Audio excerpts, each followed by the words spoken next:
So, welcome to this week's episode of the Lovefly podcast. And today we are joined by Jason Blackman, who is a prolific poster in the Lovefly community. And we are delighted to have you here, Jason, and all the stuff that you post. And so it's great to get your story. So, massive welcome.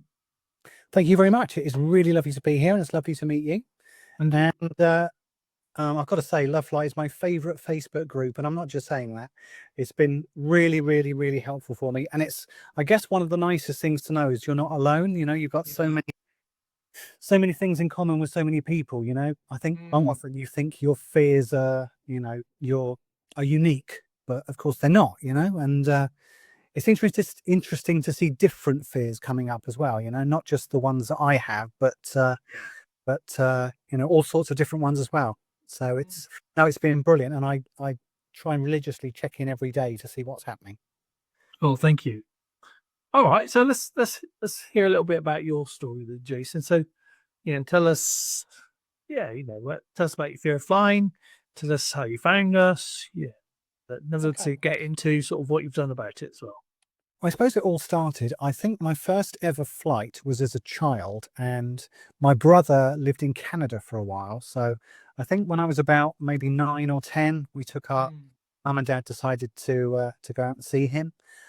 So we went out there to Canada, and you know what? On those flights, I do remember them, and I was absolutely fine. Absolutely fine. I guess as a child, you usual story, you have no fear when you're a child, but what did happen on those flights, we went to Canada twice, those 4 flights, and my mum was absolutely terrified. Right. And she was terrified to the point that she wouldn't get up out of her seat. I think she needed a wee about halfway through the flight, but refused to get up out of her seat. Her hands were just gripped on the hand rests, and she just would not move. And it's like I don't know, 7-8 hour flight to Canada. So obviously we're, as I say, we're near Gatwick. So yes, relatively short flight, but not when you're fixed in one position for 7 hours, Yeah.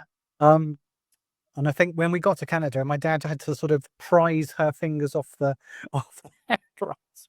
So I think I have learned that fear from her. Yes. Do you know what she was scared of in particular? I've often asked her what her fear was, and her theory was that she's scared that there's nothing underneath her. That sounds really strange, but she said bizarrely, if she'd had a base that she could see underneath her, then she wouldn't have been frightened. It's the fact that she could see nothing but the ground below her.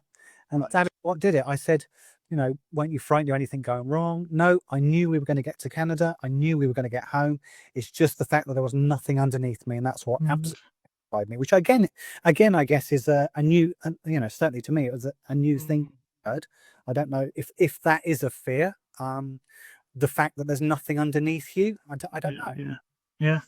Okay. Well, a lot of people. I've heard a lot of people say that Right, because you can't see anything. Like sure. the water, at least you can see something. Yes. Okay, But so we had a couple of flights to Canada, and I say I personally was fine, but obviously psychologically her fear had affected me. So I didn't fly myself then, not because I was frightened. We had lots of holidays in the UK as I was growing up. We go to like Exmoor National Park and that sort of thing. We do that a lot. Though I never really went abroad as a child, mainly because my mum and dad just didn't go abroad. They preferred their holidays in the UK. So I guess fast forward to when I met my first wife, which was 2006. She lived in Brighton, and I back up the train a little bit. I used to live in Portsmouth in Hampshire. Okay. I met my first wife, Carol.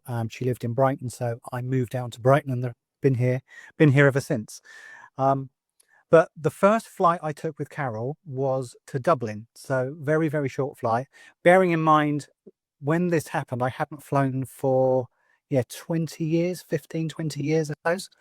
And oh my goodness, Paul, I was absolutely terrified. Now, she told me, and this may sound a bit weird, but trust me, it's not. My head in her chest the whole flight. I wouldn't look. I wouldn't put my head up. My eyes were screwed up tight, buried in her for the whole flight. And the cabin crew was saying, "Is your husband okay?" "Yes, he's fine." Or is your partner okay? Before we got married. And she said, yes, he's fine, just absolutely terrified. So yeah, I did the flight to Dublin and back like that, effectively. And what was going on for you in terms of what you were scared of? I guess it's difficult to pinpoint. I think the biggest thing I've had is the lack of control, and I guess that is quite a common thing. And I am a worrier. I'm a born worrier, Paul. So I do worry about everything. So I think everything that I thought could go wrong, I worried about. Right. And when the wheels touched down in Dublin, of course, I was absolutely fine. And coming back, the wheels touched down in Gatwick, I was absolutely fine. But yeah, I think my fear has stemmed from being out of control and something going wrong. That's been the two things for me, I guess. So Carol and I did a few holidays together. We got engaged. We got engaged in Dominican Republic. But even that, I guess, I wasn't good. I still wasn't comfortable. I'm still pretty scared of it. We also Are we talking now, Jason? So what are we now? 2010. So it was about 14, 15 years ago, I guess. Right. Still pretty bad. Still pretty bad. Even to the point where we actually went on a Caribbean cruise and we flew to Miami. And I can remember this clear as day. We were about 10 minutes from landing in Miami. And I did manage to look out the window. We were on the left-hand side of the plane. And I saw an airport in the distance. And I said to Carol, well, the airport's over there. Is the captain aware of this? I mean, to see the airport, we're going the wrong way. Carol said, I'm sure he knows where he's going. Maybe that's another airport. I hadn't quite comprehended that, really. But the fact that you think you know better than the captains, again, I guess it's common, I just guess we think, we're in a lot more control than everyone else is, really. But of course, that's not the reality at all. But anyway, sadly, in 2013, Carol had an operation in hospital, which she never quite recovered from. And I cared for her for a few years. And sadly, in 2017, she passed away. And I then met Clare. I met Clare in 2018. And we got engaged in 2019. We got married in 2020. So we booked a honeymoon. Claire had said, would I like to go to Las Vegas for a honeymoon? Now, never been to Las Vegas before, so hadn't got a clue. And again, now there's a big gap between my flights. There's 2012, I guess, was the last time I flew because Carol became ill the next year. So yeah, 7-year delay again. So honeymoon was 3 nights in Las Vegas, 3 nights in New York. So it sounded wonderful. Flying with Virgin as well. So, say no more, best airline in my opinion. But we got to, the honeymoon should have been an amazing time, but we got to the gate. I was doing so well until we got to the gate at Heathrow, and I hate to admit it, Paul, I just burst into tears. So at the gate, sat in the chair, sobbing my eyes out. I said to Claire, I just cannot do this. I can't do it. I'm really sorry. I'm going to have to go home. And bless the Virgin crew. There was some Virgin staff there at the gate and come over to me, sat down with me and reassured me, look, we fly to Vegas every single day, it's perfectly safe, so eventually they got me on the plane. But again, nervous wreck, but credit to Virgin. I've been flying with Virgin a lot and they were absolutely brilliant. And as usual, we got there safely and then we flew to New York. I think the internal flight was with Delta, I think, from Vegas to New York, and then we flew home from New York with Virgin again. And maybe, it was pretty bad. I mean, I thought I had improved by that stage because I didn't have my head in Claire's chest for the whole 10-hour flight, which could have been a bit awkward. But I sort of tolerated it, I guess. Yeah. The next flight I did with Claire, I cried again, but that was when I got on the plane. I thought I was doing well. We were at the gate. We were okay. I got on the plane, sat down, burst into tears. And that was the last time I've ever cried on a plane. So I'm thinking I am getting better. I'm getting better. Okay. Yeah. And what I also didn't tell you is another sad story is that Claire lost her first husband. He was 38. So we both suffered this terrible tragedies in life. And I guess that's made us sort of more determined to go out there and enjoy life and make the most of it. And for us, traveling is what does that for us, So I have to get used to this fear, so we've been so many places together since then. I mean, we've been to Vegas, I'd say, nearly every year since, well, 2020. We got married just before the pandemic. So we Yes. had our Vegas and New York honeymoon was February 2020. So like a few weeks before. Oh, wow. Yes. So that was very lucky. So we didn't fly in 21, obviously 22. I think it was March 22. We went to Vegas again, and I was a lot better. I still didn't like it, but I was a lot better. So you say you're getting better, but were you doing anything sort of to help with your fear, to overcome it at this stage? I think it's a combination of things. I think one thing that did help me was watching a lot of YouTube. And when I say watching YouTube, I don't mean the negative stuff, you know, although I think as a nervous flyer, sometimes you are drawn to the negative stuff, which I was. And I'm not saying I haven't watched it in the past, because I have. But the one positive I take from those videos is when there's an incident, let's say, the aviation industry learns from it, fixes that problem, so it can effectively never happen again. And I do like that. I find that very reassuring and comforting. And I think just watching positive YouTube videos, like there's a channel I watch that's called Flight Focus, and there's a live stream where you can just watch Heathrow landings and takings off, which sounds really boring, but it's just, I watch it and I just think, how safe is flying? We've got a plane landing here every 2 minutes, you know. In the end, it gets boring. I mean, it's so safe, it's boring, you know. So that was a big thing for me, just, you know, just getting into my head how safe flying is. And also getting used to, and I put this as one of my tips, getting used to the noises. I think one of the things that freaked me out previously was all the different bings and bongs and clunking and clanking, and starting to realize what that is, I think, did make a big difference. One of the massive things stop me if I'm rambling, Paul. One of the things that It's great stuff. one of the things that I used to get so frightened about until I realized what it was is, and I know this is common because I've seen it in the group, when the plane takes off, suddenly the engines will start spooling down, and I just felt like, oh my God, the engines are stopping, you know? Yes. That was I really got terrified every time that happened. But I kind of should have told myself, well, this happens every single time we fly, you know? So, and it's also, now I don't know if I'm right or wrong here, correct me if I am wrong, but I think with the Airbus, when you take off and the wheels go up, there's a bing in the cabin when the wheels go up. And that used to freak me out as well. I used to think that was the captain telling the cabin crew that something's gone wrong just as we're taking off. However, since I've learned that bing means the wheels are going up, or when we're coming into land, the wheels go down and there's a bing. Now, then when I understood what that meant, I felt a lot better about it. And similarly, another thing was another silly thing, really, but you're coming into land, we're sitting above the wheels, suddenly there's this clanking underneath you. What's going wrong? The plane's falling apart. Well, no, it's not. It's the gear coming down. You know, so I guess all these routine things really freaked me out, but understanding what every noise was and what every sensation was did really help me. Claire helped me as well. Claire is totally fearless. She absolutely loves flying. She would fly every day if she could. She absolutely loved it. So I think I've drawn a lot of confidence from her as well. One quite unnerving incident for me, I thought I was getting better, and then we went to Las Vegas the year before last with BA. We went with BA because they flew from Gatwick, so we thought we'd try that one.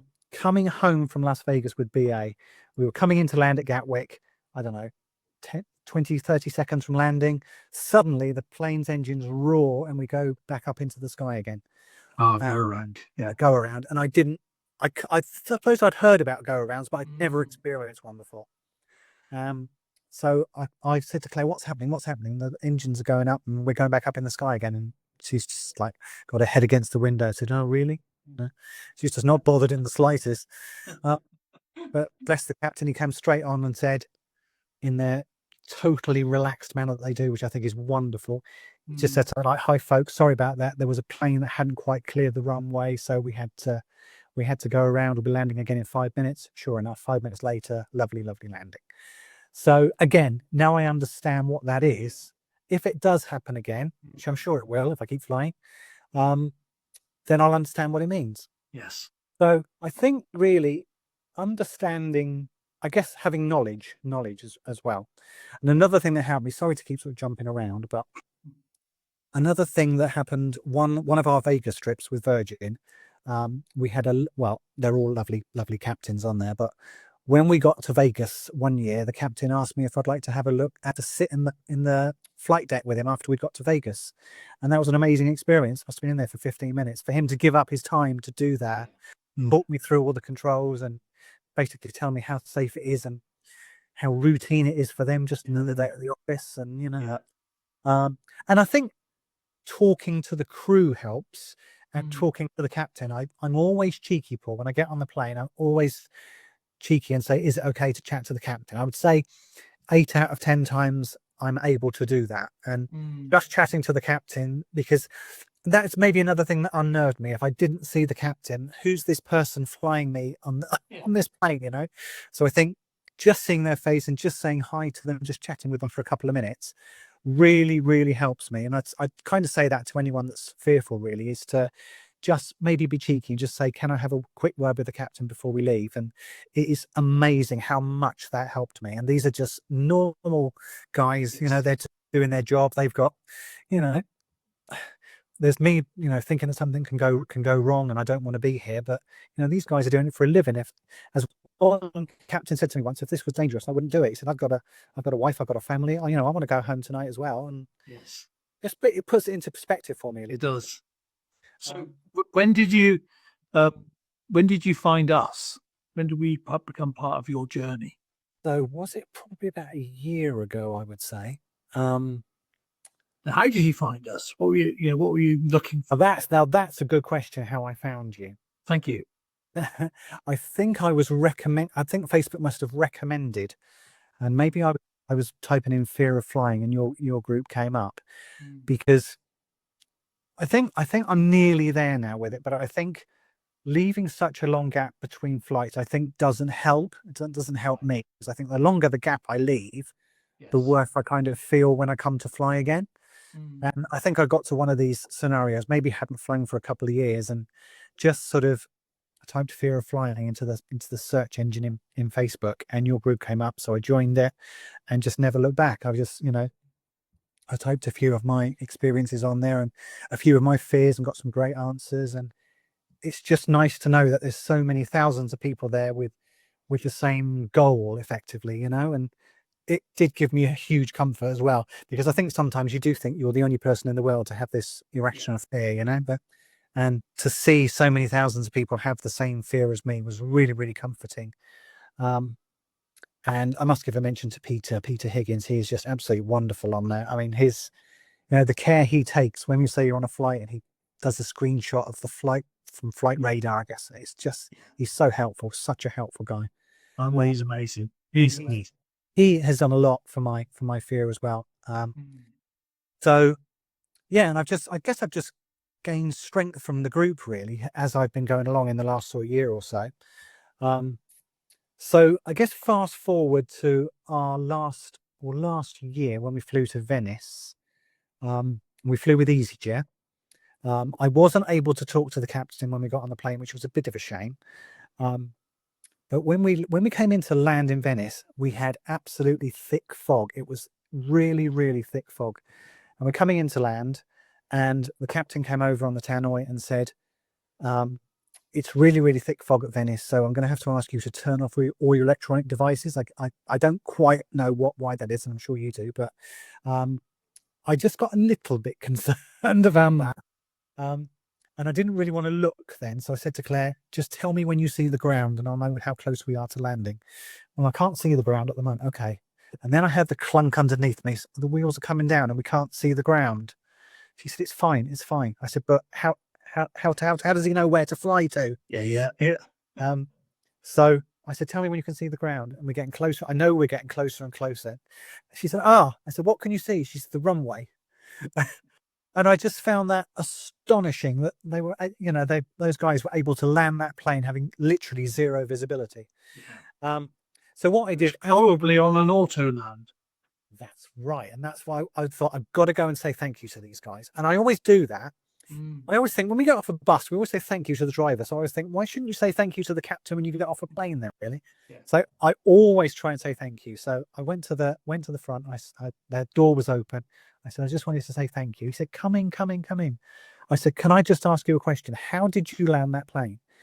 And he turned to his co-pilot and he said, should we let him into a little secret? I said, yes, please do. So there's a little button called AP1 on there. We just pressed that and the plane landed. Just astonishing. But again, I've got that understanding now. So I don't need to worry if the plane we're coming into land and the visibility is low, you know. So I guess it's all this knowledge is power, you know. Yes. Now, It's very clever though, isn't it? You think that an aircraft can do that. They're so sophisticated that they can follow a line and land. incredible. Mate, it just blows your mind, doesn't it? And he had a brilliant answer for me. I said, can I just ask them, what happens if that fails? And he said, well, we switch to AP2. Fair enough. Brilliant answer. But I think one of the really, really quick stories I will say, the biggest holiday, the best holiday I've ever been on was 2022. Now, Claire's 50th was in 2022, and she'd always wanted to go on a safari in Kenya. I was absolutely terrified. I was worried about the flight. I was worried about, you know, Nairobi. I looked on the government website, which I shouldn't have done, about Nairobi, with a few sort of minor warnings about the city. I was worried about safari, you know, is a lion going to eat me or something, you know? But all these completely rational worries that you have. Well, I think it's a fairly rational one. You know, like I don't think anyone would like to be eaten. No. So we were flying with BA to Nairobi from Heathrow.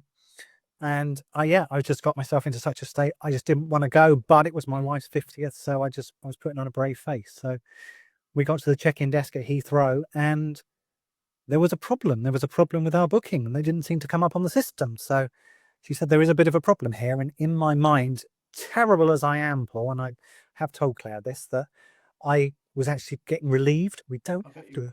I can go home now. Excellent. Not my fault. I've done. That's right. Yeah, I've done my bit. I'm going home now. Gods have intervened. Yes. So anyway, 5 minutes later, returned to the check-in desk. We've sorted it. Everything's fine. So I started to cry. Claire said, I'm so pleased that you're crying with joy. Yeah, absolutely. Anyway, so we then went to the gate. Waiting at the gate there, I see the crew appear, the captain appearing, and it must have been in such a state. I go up to the captain. I say, I just wanted to ask you something. I said, you're flying to Nairobi, aren't you? Which was pretty obvious since we were at the gate to go to Nairobi. And he did say, well, I hope we are. Yes. I just said, I'm just really, really frightened today. He said, well, nothing to be frightened of. It should be a super smooth flight. He said, Nairobi is one of the easiest places to land in. It's nice and straight. He said, you'll be absolutely fine. Again, it gave me a bit of comfort. Yeah. And do you know what? That holiday turned out to be the greatest thing I've ever done in my life. Just, you know, I mean, the last night we were there out on safari in the Jeep, just as the sun was setting, the guide decided to stop, turn the engine off, and we just see the sunset over Kenya with the elephants walking across the landscape. I mean, I'm just getting a bit emotional because I can't put that into words, how incredible that moment was. And I just thought, I didn't want to go on this, you know, I didn't want to do this. And I was so frightened of this 8-hour flight. And this is the greatest thing I've ever done in my life, you know, and to miss out on that would have been, you know, heartbreaking really, because it was truly sensational, you know. So I guess from that moment, I thought, I'm never going to let my fear hold me back from these unbelievable experiences, you know.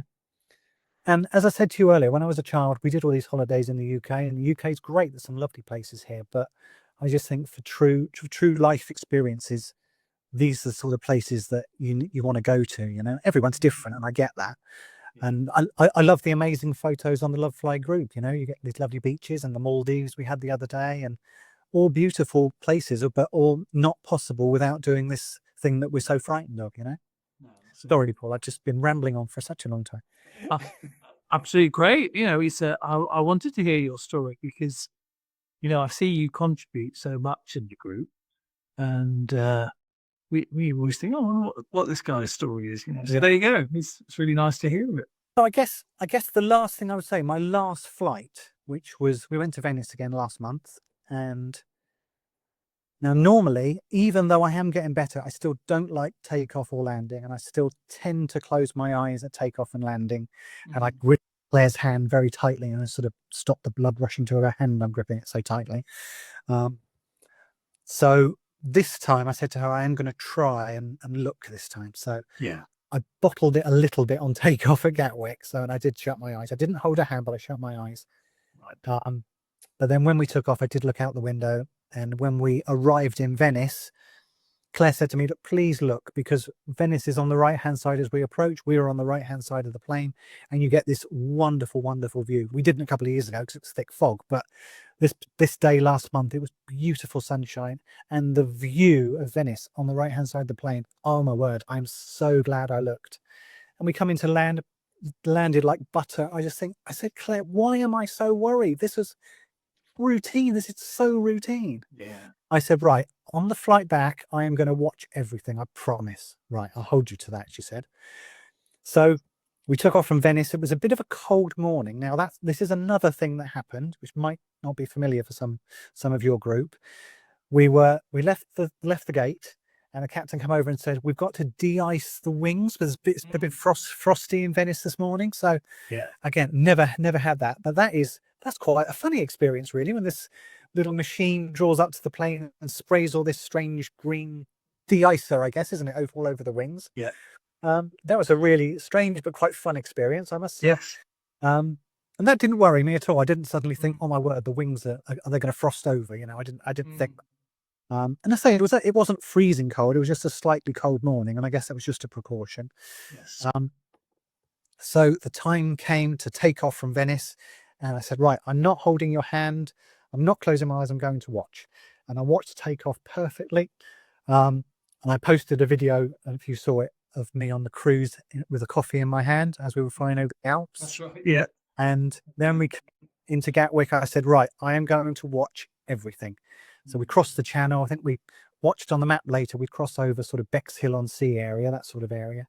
And we came in land, and I think we turned to land around Horsham, I think. And the plane turned, and I was watching out the window the whole time. That turning still makes me slightly uneasy, watching the ground sort of come up towards you. Yes. But I did it. You know, I watched the turn, and I watched the whole approach and landing into Gatwick, not holding her hand, not shutting my eyes. And I landed, and I said, do you know what? This is the best I've ever done. Yeah. So I think coming on from the first sort of flight with Carol, my first wife, with my head in her chest for 45 minutes, fast forwarding to last month when I was watching everything, I think, you know, that's good progress. And I think it's phenomenal. You know, and I think, you know, what is responsible for that progress? Lots of things, really. I think, I know it's a really small thing, but I think learning the noises for me is a massive help. Again, another noise, I don't know if it's just the Airbus, we get the dog bark noise, you know, when they're starting up. That used to really freak me out. Now I understand what that is. Now I almost laugh now when you hear the dog bark. So I'm pretty okay with all the noises now. Turbulence, okay, I'm still not great with. I've never tried, though, your trick about the glass of water, and I really must try that next time. Yeah, you have to do that. Because I guess the theory is you're looking for how little the water in the glass is, aren't you, really? Yes, that's it. Okay, so I will try that next time. But I think, learning what all the noises are, talking to the crew really helps me. Talking to the captain massively helps me. Your group massively helps me as well. And I think it's a combination of all that, watching a bit of Flight Focus on YouTube, watching landing at Heathrow, realizing how utterly routine and safe this is, you know. I think a combination, I can't really pinpoint it as one thing. And I guess another thing, Paul, is just to keep flying. You know, what I said to a captain once, how do I get over this fear of flying? He said, keep doing it. That's the only way you're going to get over it. And keep doing it. And for me, not to leave such large gaps in between doing it, you know. So we're going next month to Rome in quite a short flight, but I'm going to do exactly the same. I vowed to Claire that I'm going to watch all over again. Brilliant.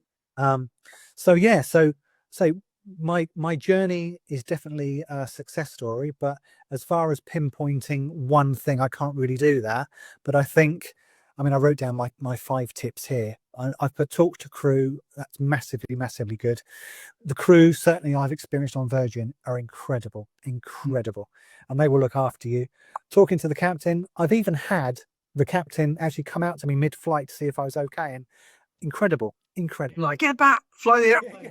Yes, I must admit, I think I don't want to keep him talking too long, because haven't you got something to do at the front of the plane? But so yeah, talk to the crew, talk to the captain if you can, learn what the noises are, watch, if you can, watch videos about, like the live streams at Heathrow, because it really will put into perspective how safe everything is, because it is. What was that one called? Flight Focus. Flight Focus 365. Now, obviously, it comes up on my YouTube because I watch it so much that it comes up as the recommended video every day. But yes, I mean, the one I watch is a live stream of Heathrow, and literally, and it sounds so boring just to watch planes keep landing, but just for me, it's just so reassuring, it does put into perspective how safe everything is.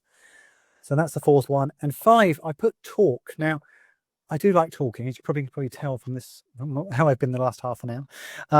But one thing I like to do on flights, especially if it's a long flight to Vegas, is I like to stand. I feel better when I'm stood. Obviously, I can't during turbulence, but I will often stand in the galley area without getting in the crew's way. But yes, quite often the crew will just chat to me, and I find that quite reassuring as well. And especially for Vegas, which is a 10-hour flight, it's nice to sort of pass the time just to chat. Yeah, absolutely. Yeah. And when not this time we went to Venice, the time before, we had a lovely lady sat next to me. She was also a nervous flyer, and I just talked to her most of the trip, and the 1.5-hour flight just went just like that, So I think if you can, especially if you're flying on your own and you're nervous, I think find somebody to talk to as well. It really does. But as I say, on the long flights, I tend to like getting up and standing near the galley. If they're serving, then obviously I won't do it because I know they're busy. But if it's just like, sort of a non-eventful part of the flight, I guess, then it's nice to just talk to them. And I have actually been in one of the Virgin flights. I was talking to a lady, and it was their tea break, and I actually got invited up to the front of the plane behind the flight deck for a cup of tea and sit with them for a cup of tea. And so I told the captain and the 2, because I think there's three people flying the plane when it's long haul, and I think all 3 of them came out to chat to me during that cup of tea. So that was lovely. I think they must have realized how long I'd been there when the 3rd person came out and said, "You must be Jason." And he was a really young guy, and I think I said to him, "How do you approach it when it's really, really windy coming in? How do you feel?" And he said, "We absolutely love it." He said, "The windier the better." He said, "Because it's a challenge." He said, "Flights that come in," he said, "just normal. They're boring." He said, we like to have a bit of fun," which I'm not sure if that's scary or reassuring, a bit of both really. But to actually these guys actually enjoy it when it's a little bit windy, just to sort of damage it, I guess, But get to use their skills, don't they? yes, of course. So I like the idea. So I agree with the getting up and walking about, because I think you've got to do normal stuff on long flights. So I was just wanted to sort of underline some of your tips, because I think some really nice stuff there that, like the sort of the over familiarization, watching videos. I think that's a really great tip to remind people that it's just that the normality, the things like, talk to the crew, talk to the crew, that, that's a personal preference. Some people let go of that later. They go, I might talk to the crew, but some, that's a thing, but it doesn't matter. I really like get up and walk about, because if you sit there, everything just feels like you just never would sit for hours. No, sure. Normally, and your body doesn't like it. You need to get up and move about. Yeah. So I really do recommend that. Drink plenty of water, obviously. Yeah, that's right. I think these are really good sort of like sensible things to do. Yeah. Yeah. So why don't you? Yeah. So like our flights to Venice, which are an 1.5 hours, I'm not so worried about getting up and walking there, because they're fairly quick, But yeah, we go to Vegas, as you can probably tell, quite a lot, and when it's 10 hours, it does get it's a bit heavy, 10 hours, but yeah, if you can mix it up a bit and just, just or as I say, get up and chat to the crew, and say 9 times out of 10, certainly with Virgin, all the crew are so lovely and really happy to chat, As I say, I think my best experience was, my 2 best experiences. One, when I got invited up to the flight deck at the end, that was amazing. Secondly, when the the cabin crew lady invited me up to the front of the plane to sort of sit with her on our tea break, and we just chatted about holidays and flights. And That's as so I got, lovely. that was so I got to chat to all the three guys at the front as well, and that was incredible. Yeah. Just two other really quick things. One really funny thing that happened on a Virgin flight from Vegas to Heathrow. It was a night flight, and I think we had some prosecco, and I must have had 2 or 3 proseccos, and I was maybe a little bit relaxed. Let's put it that way. And How the way you going with this? yeah. One of the cabin crew sort of said, Oh, my clothes fell off and I run. Yes. No, it wasn't as exciting as that. One of the cabin crew just came to see how I was. Is everything okay? And I said, well, I'm a little bit worried. So that plane out the window seems really close. She said, no, that's the light at the end of the wing. Sorry. Still, I didn't ask that. Yeah, I never asked that. Ask you for a friend. Yes, exactly. I should have said that, shouldn't I? But yeah, and I think what was the other thing? I think it was the guy who said about the wind coming into land and how, you know. Oh, and the EasyJet. It was last time we went to Venice, flying home from from Venice to Gatwick. Again, I chatted to the captain, and he actually said we've got 3 on the flight deck today, so which is really unusual for a really short haul flight. But he said the third guy is in training. So I said he's not landing the plane, is he? And he said, well, he's got to start somewhere, hasn't he? He said, no, I am joking. It's nice to have a laugh with them as well. I just think, and I guess they like chatting to the passengers as well, especially the nervous ones, you know. So, Yeah, I think so. No, that's really good. I mean, you've made such tremendous progress. You see where you were to where you are now. Yeah. And the question that was in my mind is just, it's like thinking, you've come so far. Is there still more for you to do? Do you feel like you're not quite there yet, or do you think this is it now? I've arrived. I'm good. I do what now. I wonder if we could actually ever get rid of the fear completely, or do we just live with it? And I have questioned myself about that. Now, as I say, the flight home last month, I did look the whole way and I felt fairly relaxed. Was I 100% comfortable? No, I guess. And I may be, Paul, I will always have that underlying fear inside me. But I guess it's about controlling it and just making it as pleasant as an experience as you can, really. I mean, for Clare, as I say, the holiday for Clare starts when we get to the airport. For me, it starts when we get to our destination, really. But of course, for fearful flyers, you get to your destination, which is great, and then a couple of days in, you're starting to think about the flight back. Yes. Do you still have that? I did the time before we went to Venice. So last year, I did have that, mainly because I got myself into a bit of a state because I stupidly looked at the weather forecast for Gatwick when we came back, and it was quite strong winds. So then I started thinking about that, and that played on my mind up until the flight back. And actually, it's another time I always speak to the captain. I said to the captain, are the winds going to be strong at Gatwick? He said, yes, they are quite strong. But he said, it's always windy at Gatwick. He said, we get used to it after a while. And I think I posted that video of us coming into Gatwick when it was quite windy and I was quite unnerved. But, oh my goodness, the winds were going like that coming in. But Paul, he landed that plane as smooth as silk on the runway. Yeah. Unbelievable how smooth the landing was in such conditions. Incredible. Yeah. So I don't think I will ever completely get rid of it. But I think talking to the crew, talking to the captain, knowing what the noises are, knowing how routine these takeoffs and landings are, and talking to other people, and the Lovefly group as well. I think all of those together have made me a much more confident flyer. Yes. I don't think I will ever be as comfortable as my wife, but I will always fly because I want to experience these wonders of the world, We're talking about going to Australia in 2027. So I know that's going to be a long flight and it's going to be a long holiday. So we're going to have lots of internal flights around Australia as well. So I guess if that doesn't get rid of my fear, nothing will really. But no, the answer is I don't think I'll ever be 100% there, but I think I'm pretty much as good as I'm going to be now. And I don't want to go backwards, Paul. That's the thing, you know, I want to. So now I've done this, not scrunching my eyes up and not squeezing Claire's hand. I don't want to do that anymore. I want to watch every takeoff, and I want to watch every, even in turbulence. I want to do the glass of water trick, and I'm going to remind myself that this is not dangerous, just uncomfortable. That's it.